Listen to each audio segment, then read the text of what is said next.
Okay. Don't I look lovely at 7:45 in the morning? Just getting ready for my day. I have a little bit more energy, so I'm hoping to be able to accomplish a lot. Today is, what is it? April 16th at 7:45 in the morning. Alright? I've been sitting up here listening on the computer with a bunch of women chattering on about sexual child abuse as YouTube is slapping on their advertisements. I don't know if anyone's noticed that, people, but I've noticed it. Well, anyway, that's not what I'm going to talk about today. So, can you hear that? That's to do with my website. When I listen to it, it motivates me. That's why I have MIDIs on my pages, right? Because I used to sit here, okay, writing HTML code and to make web pages, and I'd have the MIDI that I was going to have on the web page going over and over and over and over and over and over again, and it would motivate me to complete the page. Okay, so anyway, let me turn this off. I don't want to drag out this video, okay, but I don't know, I'm torn, people. I'm like, fuck YouTube. I'll just leave that video up and go on to BitChute and do those BitChute exclusives. But honestly, people, I don't have time to do BitChute exclusives right now. I just don't. Because, you know, I have to bring in some statistics. And Tammy wants me to talk about the fentanyl and how it's sweeping across the nation, the country, the continent, right? And how it's being used as a means to illegally harvest organs. Okay? And where that type of criminal activity isn't being addressed within our public union sector, because it's the public union sector throughout the continent that basically facilitate those types of activities because they have access to the resources, the hospitals, you know, just the whole 9 yards, right? And they have the work staff to the employees, whether the employees are involved or whether the employees are just doing their job and they're not noticing, or if they've noticed something, they don't say anything, right? And, you know, they have the means to falsify records throughout the whole process, in addition to laundering money, however which way they launder it, because we know they launder it more than one way. Okay, that's not what this video is about. All right. The title of the video is Beads, Bad Dreams, and Butter. We'll take the butter first. I'm going to see if I can pull out that butter churner that I got from Roots and Harvest as a gift, basically. And get that cream going, because it's, you know, sitting in the fridge, right? And get Andre to start making butter. So more than likely, I'm going to attempt to make butter today. So I will probably record that and put that up on YouTube. Okay? Why not? And maybe we'll learn something from that. I'm not cooking it up. I'm just making it. I think you have to run it underwater, so obviously there's going to be things in there where I have to do it, right? The point is just to get it made and in the fridge so that either tomorrow or the next day I can cook it up and bring it to clarified butter and then can it. Okay, because I have to keep that steady pace, people, right? I'm not my prepper pantry, if you want to call it that, but I have more than one, right? It's almost complete in terms of, you know, like I did break down as usual, and my son didn't complain though. I was so impressed. He didn't say nothing to me, even though, right? We know what you're right. because they delivered the boxes to the back. And my son comes upstairs and he goes, Mom, you got some boxes out in the back. A delivery in the back. I said, oh, geez. So they delivered 2 more boxes of wheat. One at 50 pounds, one at 44. Well, one was 50 pounds of wheat. The other one, I think, was 44 pounds of rye. Okay? So I probably got about 88 pounds of rye kernels in the house, which is good. Because you can blend that in with other flours, right? And now that it's here, once I get on to repackaging it, I like to put it into the bags and then the vacuum sealer and do them and then put them in a box all lined up. That's how I like it. So you take out what you need when you need it, and it will sit like that for years, and it will be fine, right? And so anyway, I did break down and I bought 2. The rye was cheap. It was $37 for 44 pounds. And it's a good food source, so I just, I'm not going to go wrong, right? I'd rather now at $37 than freaking $80 next year. So that's why I bought it. I thought I could sneak in 2 more boxes of wheat kernels. So I did. So I'm feeling pretty good about that. So I got three boxes of 150 pounds of wheat kernels, rye, downstairs that I still have to process. So you see, you have to keep that steady pace, right? So when my son brought it in, he didn't say nothing when I told him what it was. He didn't say, oh, no more boxes. I'm like, he didn't say anything. So he's been really copacetic with me. But I don't feel like I have enough storable fats. Okay, it's not a question of fat as it is storable. We already went through that. I would prefer clarified butter canned in jars for long-term storage with a higher probability of not going rancid than, say, oil in a plastic jug. So that's why I'm doing it. And it's okay. I've been cooking with it. It burns fast, but it's not a burn that really scorches your frying pan, I guess, unless, of course, you left it there for a long time.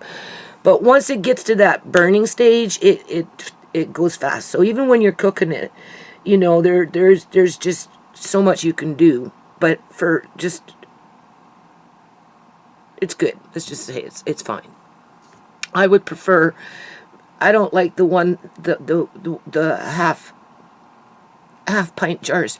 I think next time I do this, I want to do pint-sized jars, right?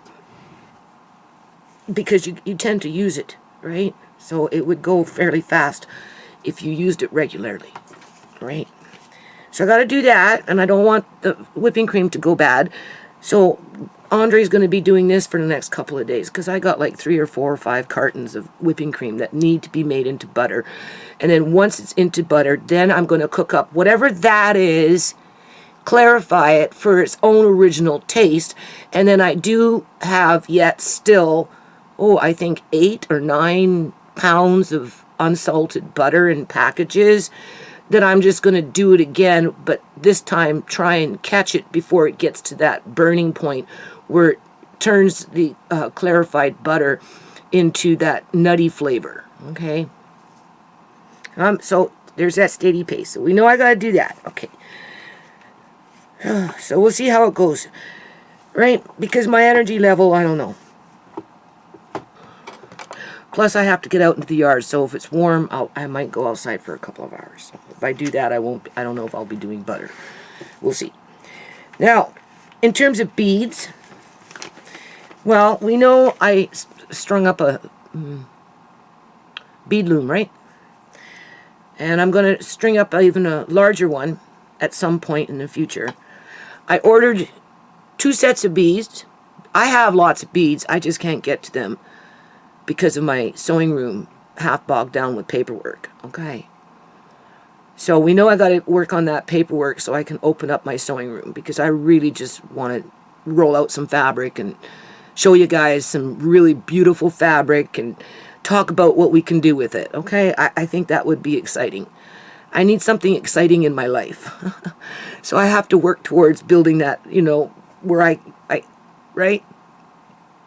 That's kind of like the business room. It's supposed to be something exciting. I was in there the other day and I did manage to do something, but that room is so small. And but that's okay. My son got a nice mannequin for his girlfriend sews, eh?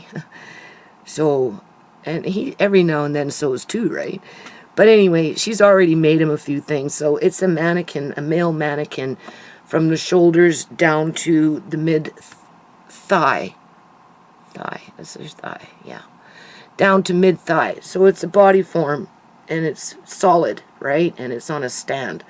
So it's perfect for using it as, you know, when she's making clothes for Marcane, or if Marcane is making his own, because he makes his own costumes. He asked me for it. He went looking for it. It was a big mess in the business room. He couldn't find it. I went down there. I got in there and started organizing things. I found it. I gave it to him.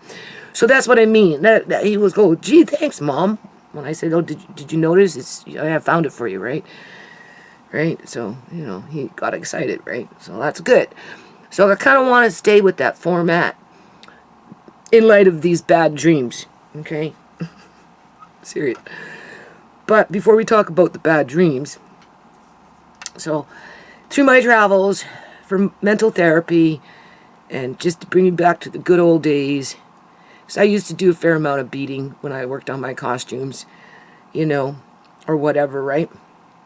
And I'm going to work on this. So I'm like, okay, well, you know, you're going kind of blind. You don't have that much time to be doing this stuff, right? So you better make it count. I kind of know what I want, right? I'm not sure how I'm going to put it together. Of course, I'm not satisfied with one. I would like to do more, but that's why I'm easing in that bigger loom, right? I figure, you know, if I work on two, you know, I don't know. Anyway. And because I don't have a lot of time to be getting into my cubby where all my beads are, I just ordered some, right? And I'm like, okay, well, what colors do you want to start with? And of course, gold always stands out, or silver. I know I have a lot of really small silver beads up in my cupboard, but besides that point, I ordered some beads. 2 sets. I didn't know that these beads that I ordered are gold-plated. That changed the game here, people. Okay, that changes the game, okay? Right, in terms of the quality, I guess you could say, and what I'm going to make in terms of, well, now we've got gold beads that are gold-plated. Because you have to remember, I'm doing a band, right? 2 different sizes, too. Only I don't know what I'm doing yet. I kind of know what I want to do, but I don't really know. Oops. Got lots of them here.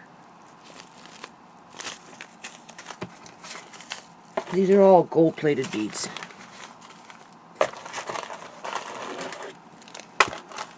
I found that out after I bought them.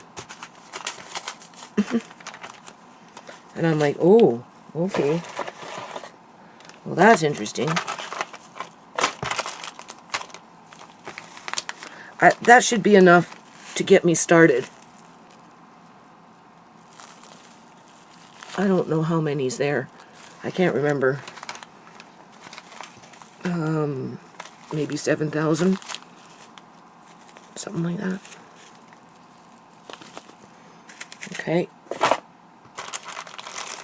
And then some bone beads. Oops. See.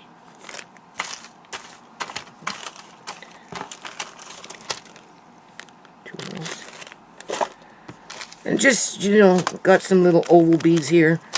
Okay, they're gold-plated too. I guess these ones are as well gold-plated. I got another pack. I'm losing things already. So anyway. And then I ordered just beads. Different colors in strands. Because like I said, I don't have time to go looking for beads. Plus, don't forget, I got robbed of beads from Shemaine's friend, Alana. And then I got robbed again from Sierra. So, I don't know what kind of beads in there I have, but I still have lots of beads, so. But, again, I don't have a lot of time, and I got to keep things, you know, moving. So I ordered the gold beads, so I'm good for gold beads now. The only thing is, because they're gold-plated, I'm a little nervous to use them, because, you know, I want to make sure that whatever I make just doesn't get tossed away in terms of, like, you know, it's insignificant, you know, it's just somebody took the time to do it, and it's not my style, and just throw it into a great big fucking pile without somebody really realizing that those are actually gold-plated beads. You know, it's all about attitude, right? Waste not, want not. So I'm like, okay, well, you're going to have to take some extra care in terms of whatever it is you're trying to create. And I don't know. I'm working on it. Now we're going to get into the bad dream part. And then I'm going to touch base just a little bit on the foundation. And I'm going to end this video, and I'm just going to upload it onto YouTube, I guess.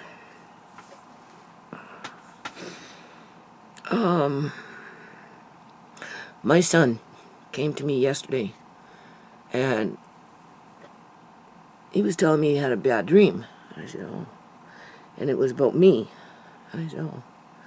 I said, well, are you going to tell me? Right? He goes, well, do you really want to hear it? I said, well, of course. Tell me your dream. Right? So he goes on to say that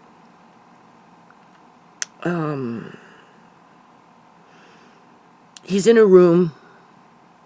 I guess there's somebody there with him. I'm hovering around. I'm doing something. I guess him and I, we have these, you know, like I say, we butt heads. We have these conversations, whatever. And he's in a puzzle, and the room is a puzzle, right? Kind of thing. And he has to put the puzzle together before he can go to the next room. Okay? But, you know, I guess we're having, I have to ask him again. I can't even quite remember now. This part of the dream anyway.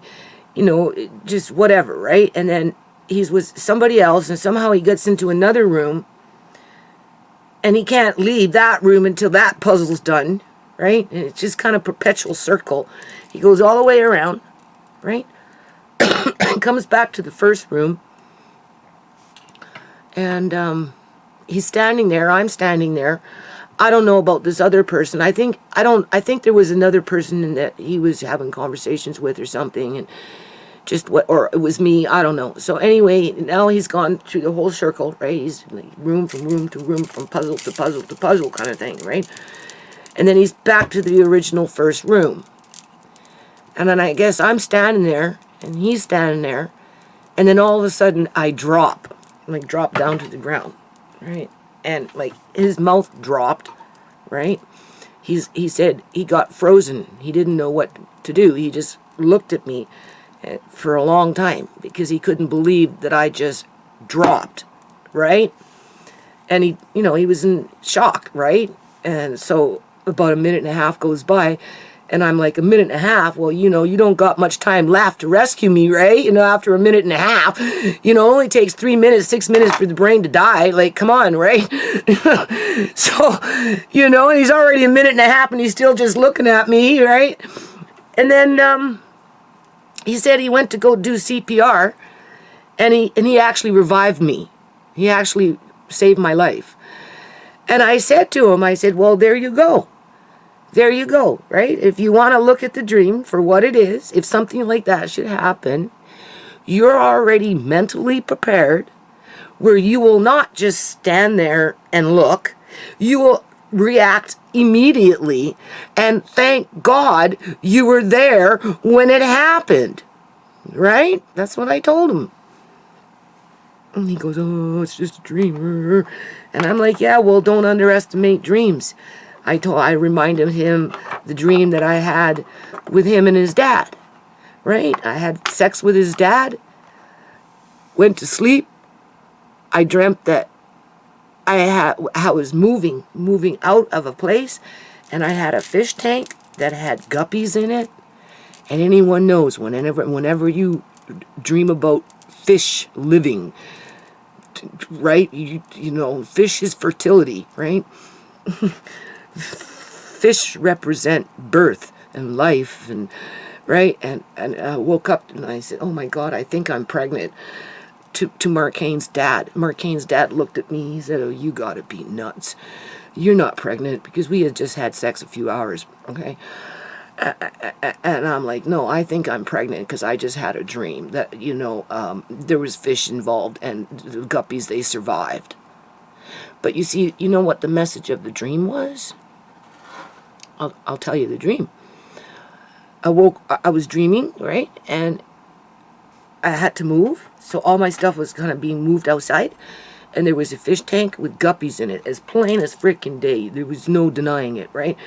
And I was standing there with my kids, and my friend, who basically got me into trouble with getting pregnant, said, come, let's go to the club, come on, the boat's in town, and I'm like, and I just got in from Alberta. I hadn't even been in Victoria for a month, because I went to Alberta for 5 months. I took my oldest son out there to go see his dad, and that's when Uncle John bought me the car in Alberta, took a bus all the way to Alberta and picked me up, and then we drove all the way from Alberta back to Victoria. And then I got a little house when I was there. I stayed at Joan and John's house for the first couple of 2-3 weeks.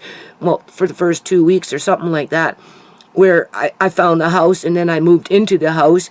So I'd only been in Victoria for about a month, and my friend Lee called me up and said, hey, let's go out. There's a boat in town. She liked to go with the Navy men, right? And I'm like, no, you know, whatever, blah, blah, blah, blah. And she, come on, you know, you need a break, come on. And I'm like, okay. So I go, we're sitting in the club, you know, and like I was really antsy and moody, and I just, you know, I said, I'm leaving, but this man followed me out. He chased me down the fucking road. He convinced me to go back into the bar and hang out with him and his friends and my friend, and next thing you know, we're having sex. And he was handsome, right? I go to sleep, and then I wake up and I'm like, oh damn, I think you got me fucking pregnant. Like that bastard, he smelled me ovulating, I'm telling you people. Okay? He goes, no, you're nuts. There's no way I could have gotten you pregnant. I said, no, I think you did, because I had a dream. And I told him the dream. So anyway, I'm outside, right? Right, with all my stuff, and there's the fish tank with all these guppies swimming around. My friend, right, that, you know, could have helped me move or do whatever, just fucking walked away and left me standing there with my kids and then my shit outside with this fucking fish tank full of guppies. That's how I knew people. I said, holy shit. Right? I looked at him, I said, I think you fucking got me pregnant. I didn't say fucking, but I think you got me pregnant. No, you're crazy. No, I'm not. And sure enough, people, his dad's in Texas. He still pays child support to this day. Seriously. He's resentful about it, but it's not my fucking fault. He's the one who chased me down the street, convinced me to go back into the bar. I tried to leave. He was the one who wooed me and made me feel sexy that night, right? Boy, was I ever feeling sexy. And he was just a young buck, proud of himself. Well, he has a lot to be proud of. Mark Haynes' a very good son. You know, he has his flaws. He gets a little burly every now and then. But I'm so proud of my son. Mark Haynes, that is. I'm proud of my son Brooks, but in a different kind of way. He kind of lost his way, so it's hard to stay connected, right? Okay, so anyway, I just said, like, so what the dream told me was I was pregnant, and that nobody was going to help me raise my kid, Mark Haynes. They weren't going to help me with my kids. I was outside with my stuff. Had to go move, right? I was in the process of moving, and Lee turned her back, and she was a busty blonde. She was tall, everything that men like, right? With the big boobs and the yellow blonde hair. All right? And she walked away from me. She turned her back, and she walked away from me. And as I thought about that dream, what it taught me and what it told me was I was going to raise my son, Mark Haynes, basically by myself. And I did. It's exactly, it prepared me to do what needed to be done. That's what I told my son. Well, if I'm standing there and I just drop and you look at me, well, your mind already knows what to do. You won't leave it for a minute and a half.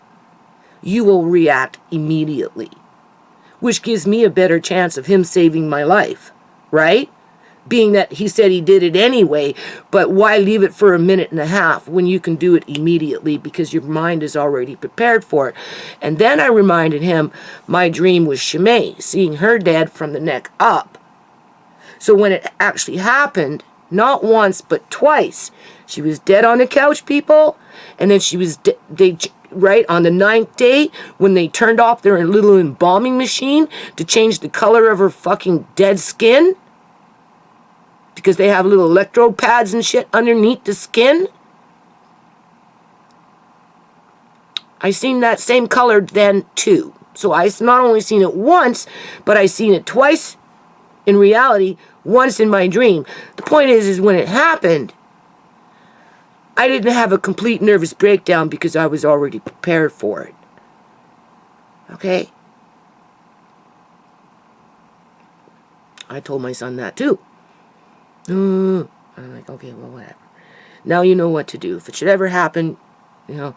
And then I told him, you know, he went on to say that he already. I said, well, whatever you do, if you're doing CPR on me, like, don't break my fucking chest bones, right? You know, like, don't be cracking my ribs, because I'm pretty tiny, right? Oh, don't worry, Mom, I know what to do. He starts singing some song, and then he goes puff, puff, and he starts singing some little song. I'm like, what the hell?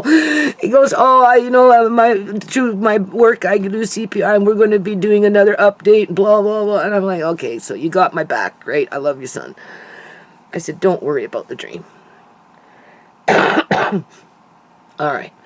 I've been kind of tired, worn out, whatever. You know, it's still kind of gray and dismal and cold. It's been very cold outside. And so anyway, I went and lay down and I took a little nap yesterday. Just a small nap. Because you have to remember, I get up anywhere between 5. Well, yeah, okay, we'll just round it off between 5 and 5:30. 6 o'clock sometimes 4, depending on when I fall asleep and how tired my body is, and right?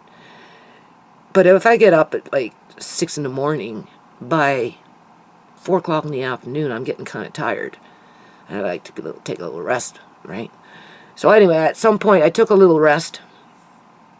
Or it could be at 7 o'clock at night for all that goes, right? That's what throws me out. So I took a little rest, and it wasn't a deep sleep, but it was sleep where I woke up with a dream. Me. Fuck.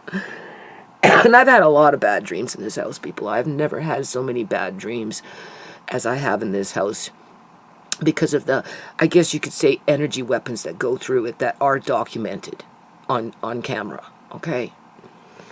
So I don't doubt that some of these bad dreams aren't being influenced through mind control techniques that are being, you know, deployed through energy weapons somehow, some way, you know, just whatever, however it is that these government agencies do this kind of stuff.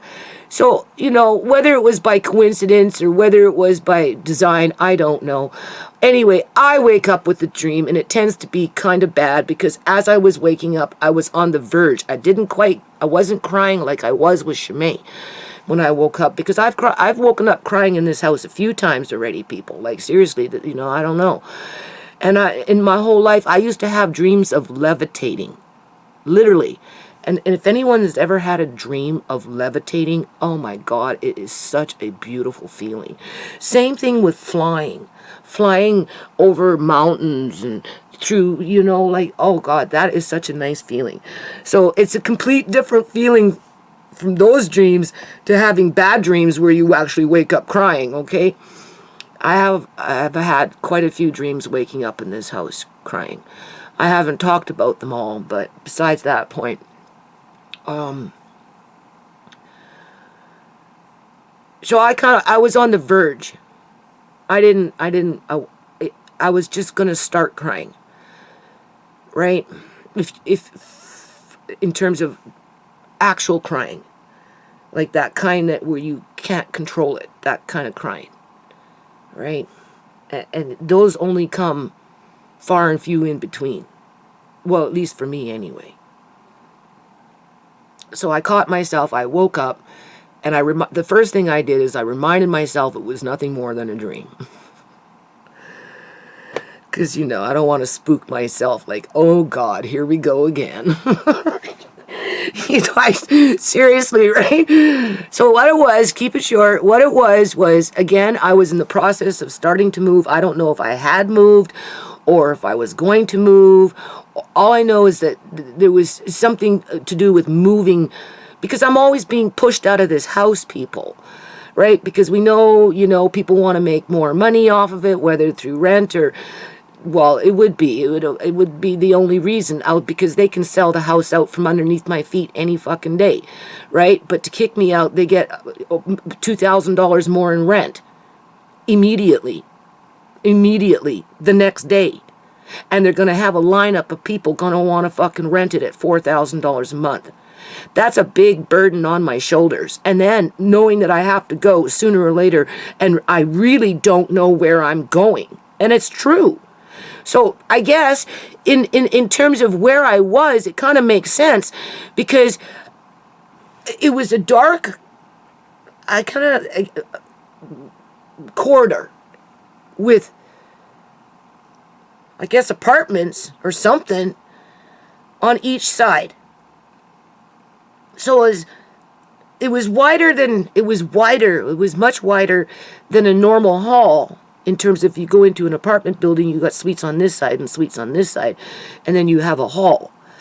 It was much wider, and it was, I don't want to classify it as a tunnel, but it was kind of like a tunnel that kind of got darker over there, but over here, there was a central piece, a central counter, a central, I don't want to say it was a little mini business, or it was the office. It wasn't really the office, but then it wasn't really a business.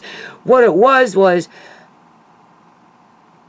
I was leaving this corridor, this dark corridor, from wherever I came from, because I was in the process of moving, right? But for whatever reason, I went to this counter. You know when you go into a shopping mall and how wide it is? Take that for what it is, but make it darker, where even when you look further down, you can't see it because, you know, it's dark, right? But when you're in the right around you, you know there's doors here and you know there's doors there. Door, and then as you're coming out, but so in the mall, you have this wide open, right? And in the middle, you have those little shop things that sell watches and sunglasses, and then you keep walking, then you find another one. Well, it was kind of something like that. But it was connected to the residential part of it that was dark. So I come to it, and I'm pretty sure I had kids with me. I don't know who, but, right? Because I didn't go alone.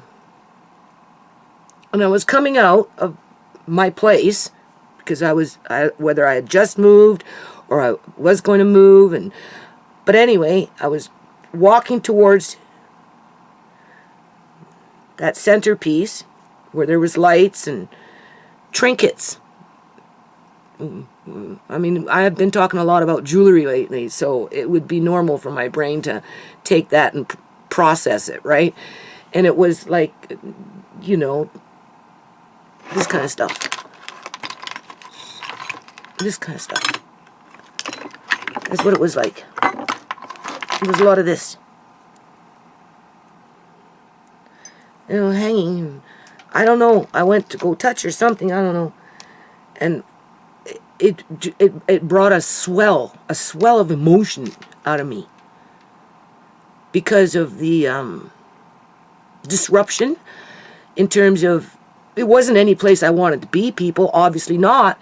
It was dark, right? You know, it had just like metal doors from place to place, right? In terms of that was your apartment, assuming that that's where I was living. And I guess I went fucking shopping. I don't know. All I know is by the time I got to there, and it wasn't a very long dream, it was very short, brief, and sweet. But it didn't wake me up like it woke me up when I had the dream with Shimei, where I was like literally fucking crying by the time I opened up my eyes and realized, oh, that was just a dream. And then I went on to justify it after the fact and tried to ignore it and pretended that if I didn't speak about it, it wouldn't fucking happen. But it actually did. And now I talk about it even more. Okay, well, this one was more like and somebody was asking me questions, or I don't know if they were poking the bear or what. But it, I mean, obviously I was uncomfortable because, again, it wasn't any place I wanted to be, but, right? And I don't know where these necklaces or whatever, chains of beads, it was multiple kind, right? Wood, glass, all kinds, right? Because I've been looking on the internet buying fucking gold-plated beads, okay? So, and then, I don't know, I just got this surge of tears, to, that where you just have, it's like when somebody dies, where, like I only had that feeling once in my life, people, when my mother died. When my mother died, I didn't cry. I didn't cry until my family had the wake for her. And then I went to the wake. And, in those days, all my relatives were alive because my mother was the first one to die out of 5 kids. Although my grandmother had 6 kids. One, I think, died as either an infant or at birth. I don't know. But she raised 5 kids, and my mother was the youngest. No, she wasn't the youngest. Jerry was the youngest.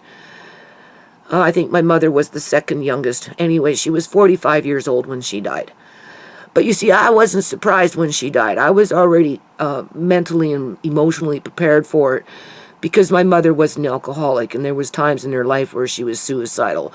And, she threatened to kill herself. And if anyone's been in those kind of situations, they quickly learn who becomes the parent and who becomes the child, right? So I took on the parent role many times. So when it actually happened, I was already prepared because I had gone through it so many times with actually having to call 911 and have my mother rescued from the combination of alcohol and prescription drugs. Okay. So I never cried, right? Like the mourning kind of cry, right? Where you mourn. Like, I don't even know how to label it. Until they had the wake.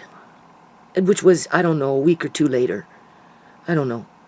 And everybody was running around. And like I said, everybody was alive except for my mom. And, I don't know, halfway through it, I don't know what happened to me. I've never experienced anything like that in my whole life. It just happened. I couldn't stop it. Like I couldn't stop the cry that I had for Shimei in my dream. It just came up and it wouldn't stop. I started crying and it just came up. Oh my God, by the time I was done, I was on my freaking hands and knees, people. On the ground, bawling like a baby, like I had never bawled in my life. And I couldn't stop it. That's what I did for my mom. And it took however long, and it took the right kind of circumstance for me to be with my whole family without her, for that to happen. And it's never happened since. Okay? I never even did that for Shimei. I didn't do it for Uncle John. Well, when he died, I wasn't even there. But besides that point, I cry for Uncle John every day as I do for Shimei. Like with Shimei's dream, I woke up crying. And I've been awake ever since, people, crying. Okay? No justice, no peace. Sierra, no cry. Right? So, anyway, so I was coming into that kind of a cry. But it stopped before it happened, and I woke up. And I'm like, oh, fuck, another cry dream. As if I need it, like I need a freaking hole in my head. You know, what is that one telling me? Because it's not anything I don't already know. You know, in terms of, you know, go on, get out, get on your merry way, go find someplace else to set up shop. As if. So I contribute that, a lot of it, to insecurity. And then, you know, in terms of my son's dream, well, yeah, right now we are in a puzzle. Damn right we're in a fucking puzzle. I'm puzzling out room from room. You know, we've got Auntie Shamay's room with food prep that needs to be organized still. You know, we're working on the business room that needs to be organized, right? And it's already bringing joy because my son got, you know, something out of the deal in terms of something he can use, you know, and they're hard to find. And if you find them, more than likely they're expensive. I Googled dressmaking forms. I have 5 dressmaking forms, people. Okay?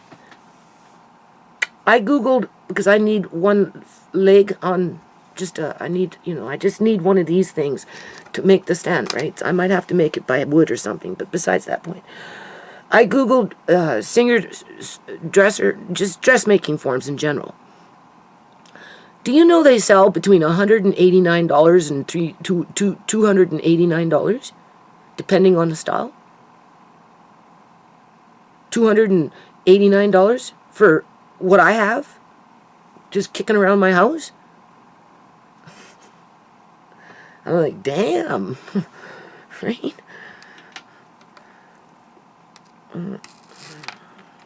Anyway. So, now we know if something happens to me, there's a good probability my son will be standing right there and will save my life. Right?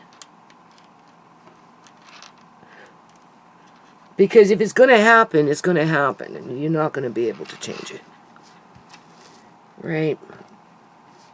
So when you have dreams like that, just kind of like I said, with Marcane, when I got pregnant with him, I was told before I even woke up. And I had to make a decision whether I was going to raise the baby by myself and remain fertile in terms of life, I suppose, or, you see, there was no question in regards to abortion because I wasn't one that believed in abortion. So it's not like I had a choice. I had to accept it. And that's what that dream told me. I was going to raise Marcane by myself, and I had to accept it. And even my friends were going to walk away from me. And that's pretty much what happened. So, but you know, no regrets, people. No regrets. As for Shamay's dream, well, I'll never understand it other than it's by design to governments that exploit human beings for profit, okay? And they just haven't gotten caught for it yet because the system itself is so corrupt that, you know, they're not going to want to give up their meal ticket, never mind their food source, right? So they'll fight tooth and nail to prevent the truth from getting out there. That's what they do, people, in terms of government trying to dub it as just entertainment. What else can you say?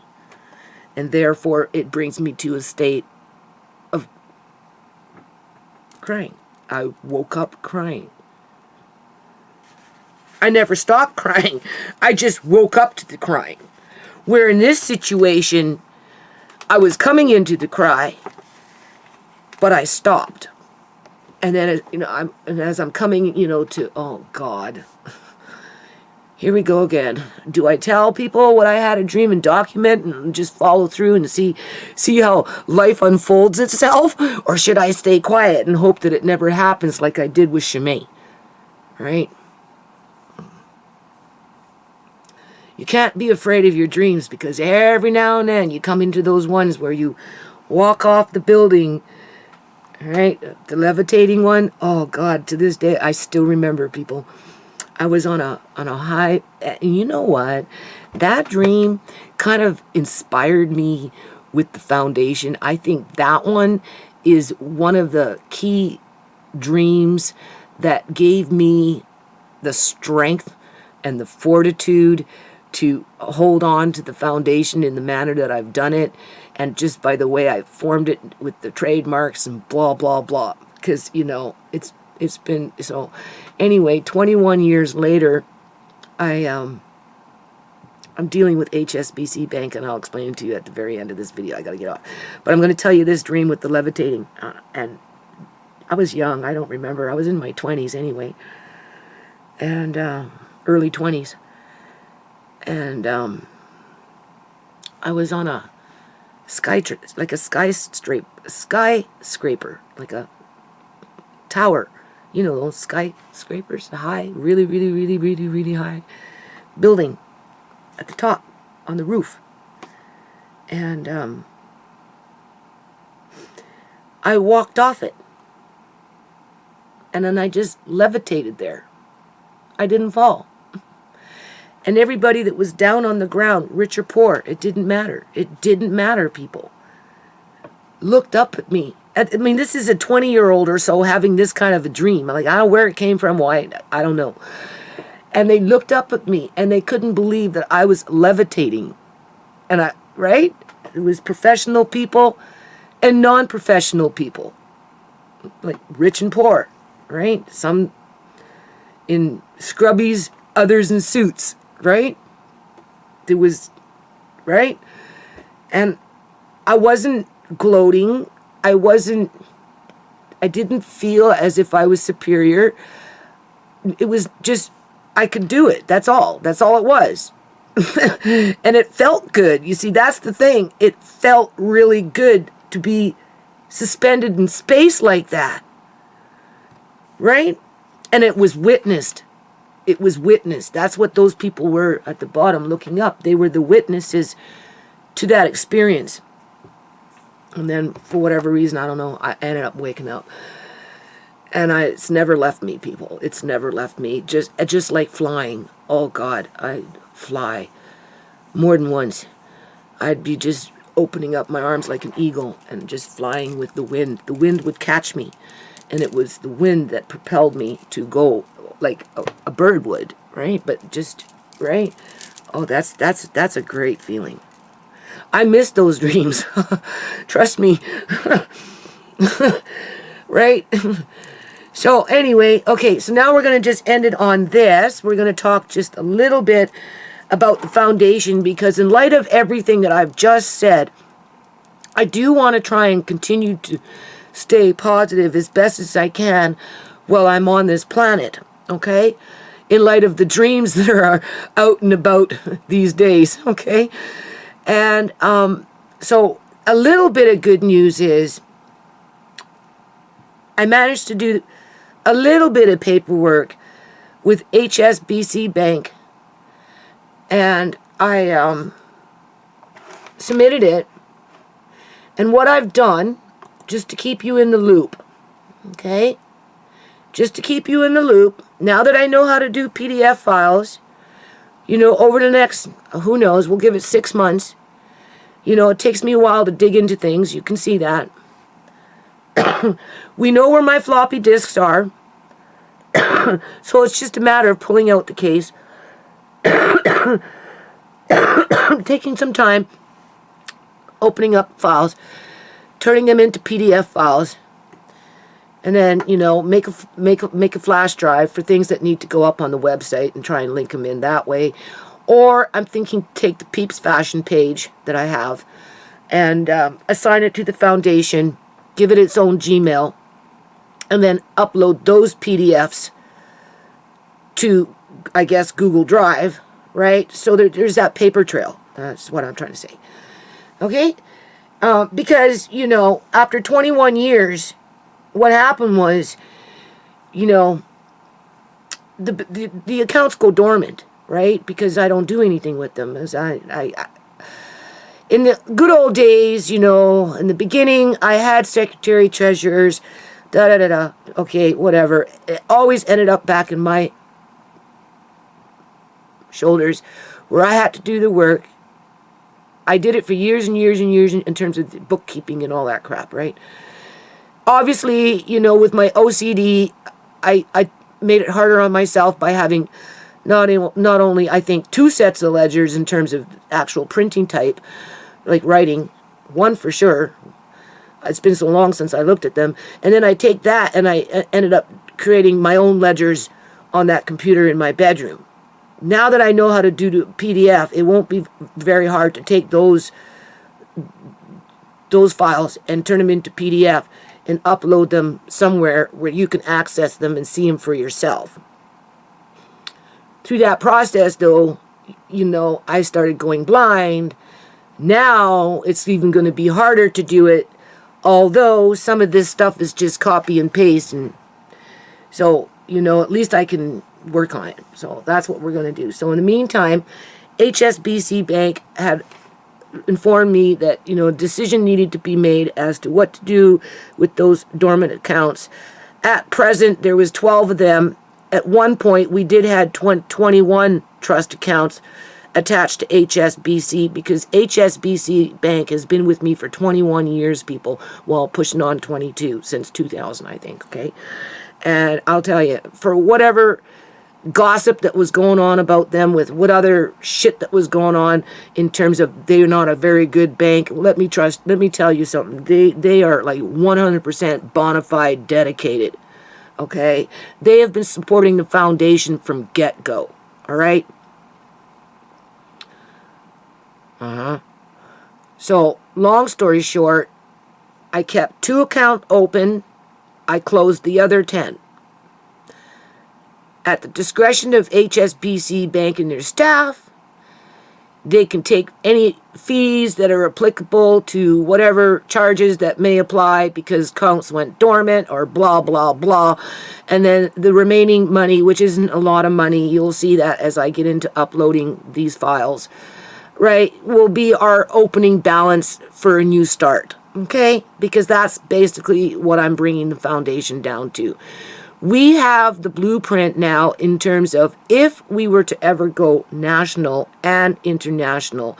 The blueprint is in place in terms of how we would open up accounts so that everybody that's involved with participating in charitable acts are being held to account to their portfolios as to what they're assigned to do and what they do in terms of what I tried to do.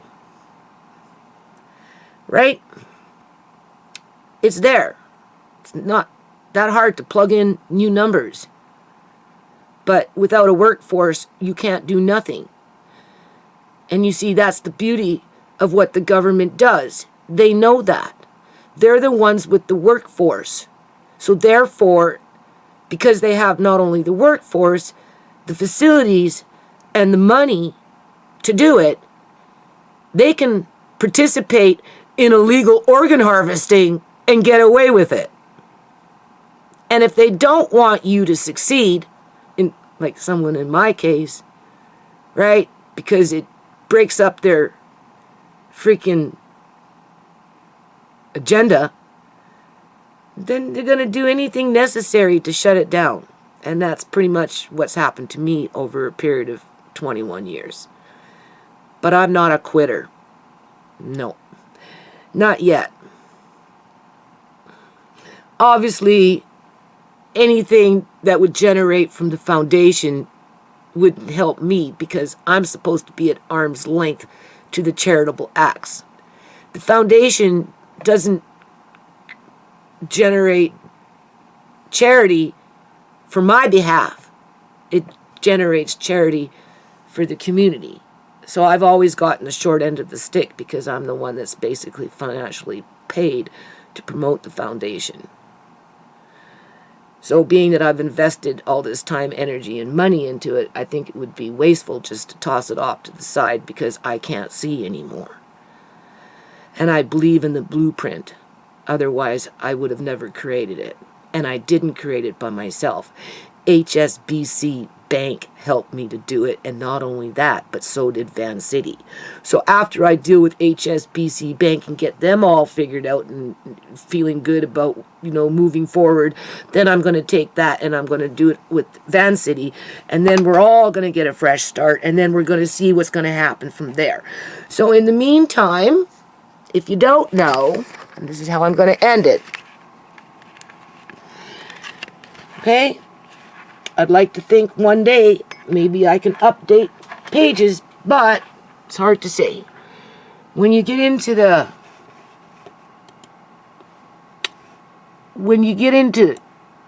this kind of stuff,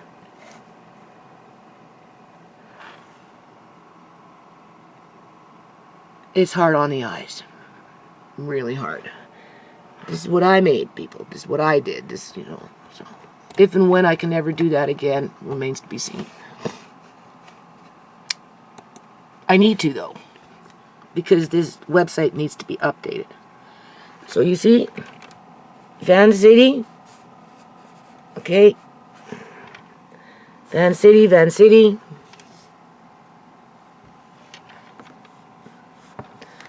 This one's been closed in terms of an account, but it doesn't mean that the ledger is closed. The account itself is closed, but the ledger remains and is only dormant. Okay? You can pick up on this ledger at any time with one bank account for everything involved if you wanted to do it that way. I chose to break everything up. And so anyway, besides that point, I only kept 080 open. Where are we? And 081. All the other ones have been closed. This closed. Yeah. This one is a remaining. This one will be the remaining active account. It's District Enhancement 1, which is reasonable because it's, in relation to lunch programs and stuff like that, I think. Pretty sure. And that's pretty much what it started off with in terms of why you want to start a foundation. I phoned up schools. I asked them what they needed the most. They all said lunch programs. I said, okay, well, let's figure out a way to do it so that we can do it nationally, being that Canada doesn't support national school meal programs. Everything's all Mickey Moused, right? In the United States, it's more structured, although it could be improved. So, besides that point, okay, so all these accounts that you see listed here, well, no, I haven't done anything with Vancity yet. I'm dealing with one bank at one time, okay? But I'm going to do the same thing with Vancity. I think there's something like 17 accounts connected to Vancity, and when I upload those PDF files into here, if I don't do it here,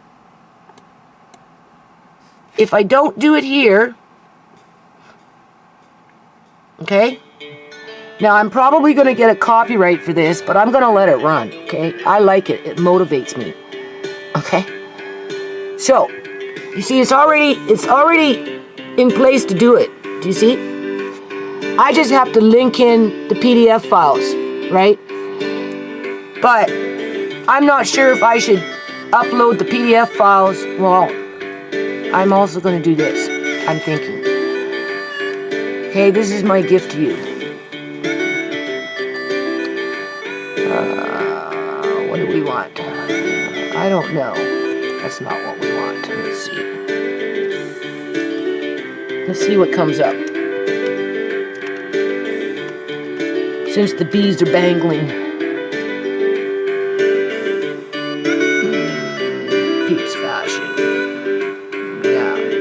Mine is, see, somebody else has picked up on Pete's Fashion, but this is not me, right?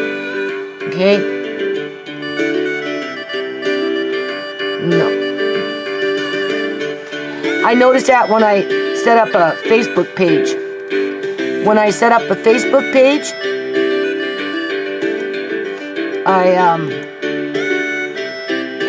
what do you call it?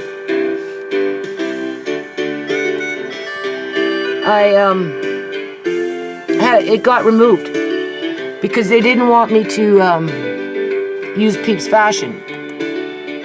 This one right here, see? This is where I'm thinking to link in all of anything to do related to the foundation. Okay? Right? Because I have to change the email on this. I haven't done it yet. So I'm thinking to make it its own Gmail account. And then that gives me that Google Drive. So I can upload those PDF files onto there. And then, I don't know, put it in the About section. Right? What's this?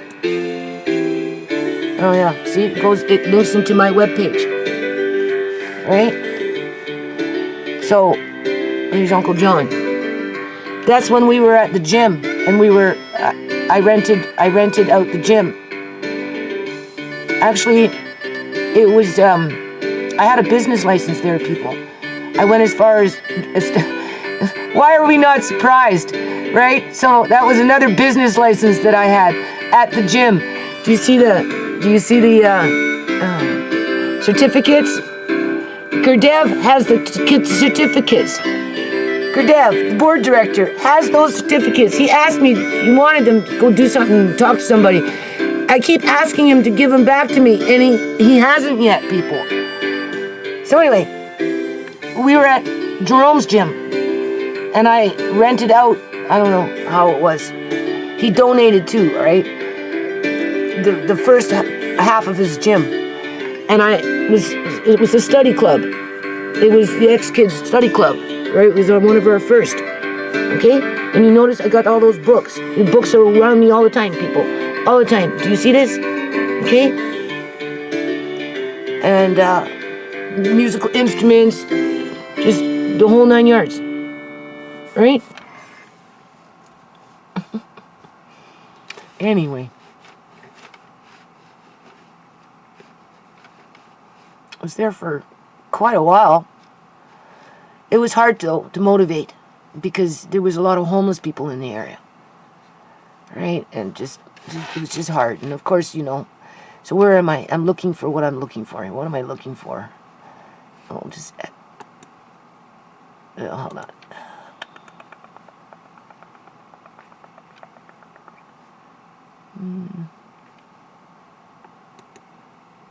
Yeah.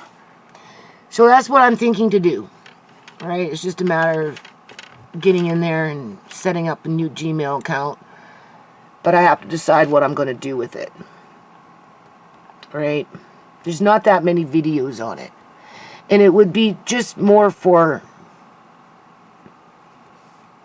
PDF files. And I guess if anything should happen with outfits and stuff, I could build on it. But, you know, I'm pretty dispersed in...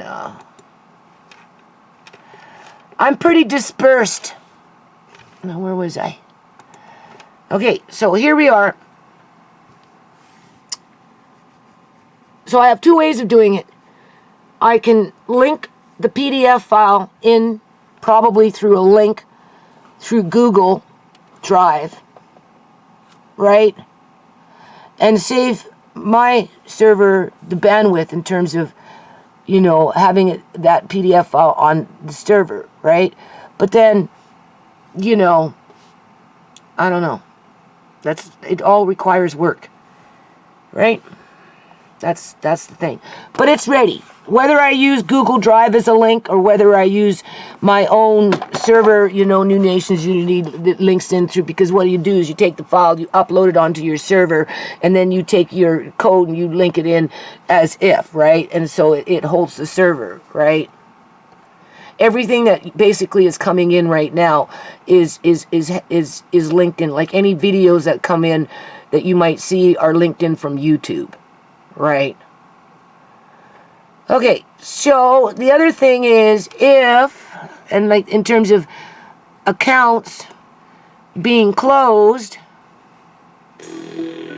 all these ones, okay? Regulators. See? You regulate any stealing of his This is property. closed, Damn good, too. but it's in place. Okay, it's in place. Gotta be handy with the Okay, steel, if you know what I it's in mean. place. So at some point, I think what I'd have to do, okay, in terms of an update. Hold on a minute. Okay, in terms of doing an update, all I would do, because I'm thinking, right, how would I update this page where I don't take away what's already been built, right? We're just renovating. So all I really have to do is take out these last 3 numbers. Do you see? So that wouldn't take much to update this page. Take out the last 3 numbers, right, for each province, because this is in relation to provinces. Okay, you can see they're all there, right? Just remove them all, okay? And if and when the foundation ever branches out the way it was intended to do, and we had a licensed host, we'll say in Alberta. So somebody was licensing out New Nations Unity to, jump on with doing promotional charity work and just God knows what, right? There's lots of things you can do, right? Then, at some point, somehow, through contracts, but that's what scares people, right? As soon as you present a contract to them, they get all, right? So, besides that point, if you want to do it legally, you would do it through a contract, right? They're just in LinkedIn partnership through federal trademark. So for anything that was related to whatever we're trying to promote on this page, that new number, last 3 suffixes, or the number itself, I can change then. I'm not sure. Either or, I would just take out the last 3 numbers and leave them open in terms of that's how I would modify this. You see all these are just linked in through YouTube embed codes, right? Yeah, it's a lot of work. People, you got to really be on the ball when you're trying to work on web pages, right? It gets really gummy on the eyes, like really gummy. I don't know if I'm up for this. I can barely see it. Seriously, I can barely see it. And when I'm doing shit like this, I do this shit for hours. Used to burn my eyes out. Right? I was determined. That was my problem. And now, you see, that's why, okay, I'm ended on this. That's why I would put PDF files on the Peeps Fashion page, because if and when the foundation ever goes dissolution, which is quite possible, right? Because if there's no one there to nurture it, then it's just going to wither away and go dissolution, right? Any work that I put into it is gone. Once the website is taken down, all that is gone, right? I pay, I don't know, it's over $200 a year for the website. I can't remember right now. Or pretty close to that. And that's at a discount rate because it's a foundation.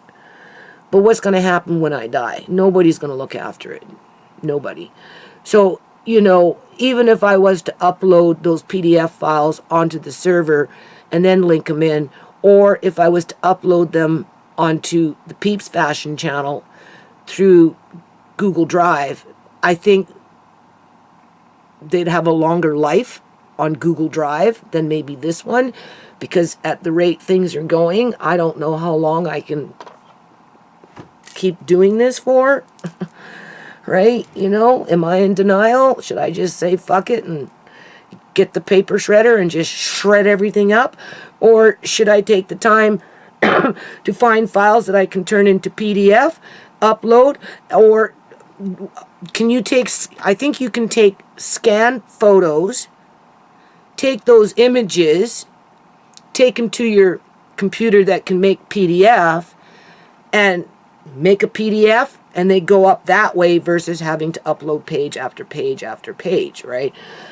You know, because in some things I'd probably have to scan them in order to be able to, you know, make that happen in terms of uploading pages, because not everything is on a file, you know, from a office editor, right? Some things are on paper, like some of these letters that I wrote over the years in relation to the foundation and to whom, so that people could really see that I gave it my best shot.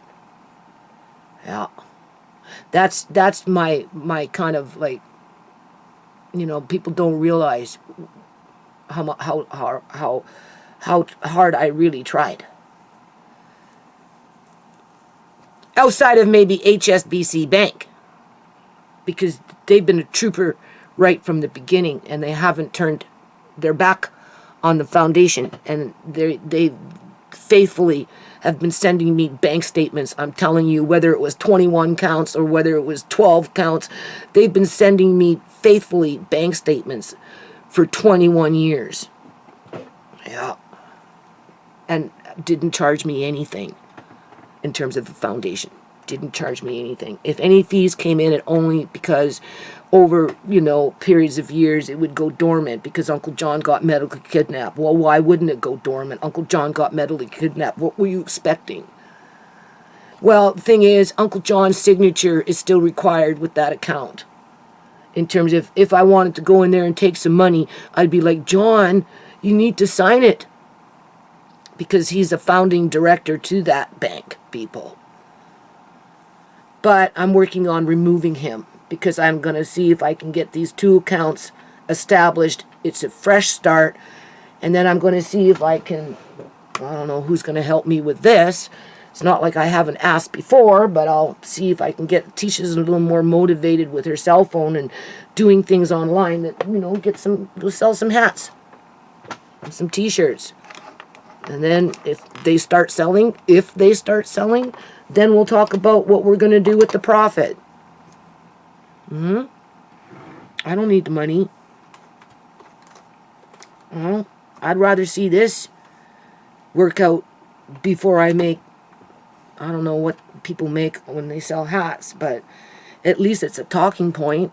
You know, it gives us something to talk about and plan around and figure out, you know, something good.